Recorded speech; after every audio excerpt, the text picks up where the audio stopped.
Assalamu alaikum students. This video is for ninth class, subject chemistry, chapter number 7. Students, today we will discuss oxidizing agent. Before this, we know what is oxidation and reduction in terms of electron. Students, you know that removal of electron is called oxidation and addition of electron is called reduction. At the bottom of the picture you can see that when an electron is removed from sodium atom, that process is called oxidation.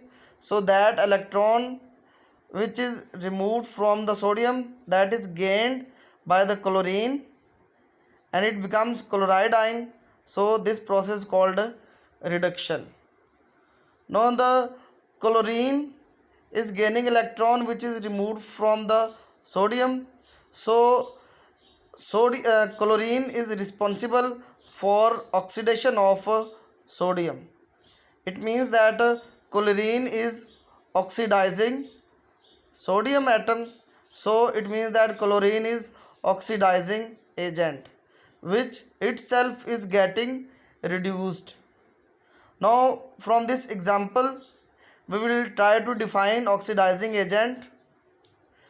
Oxidizing agent is the species that oxidizes other substances by taking electron from them. Like in case of sodium, chlorine takes electron from sodium. So chlorine is oxidizing the sodium. So chlorine is called oxidizing agent. Or the next part of the definition, which is reduced itself by gaining electron.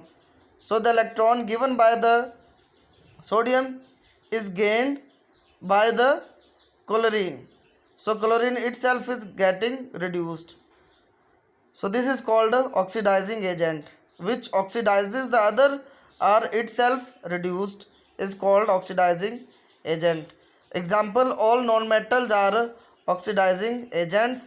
Its reason is because they accept electron easily. Why? Because they are more electronegative elements.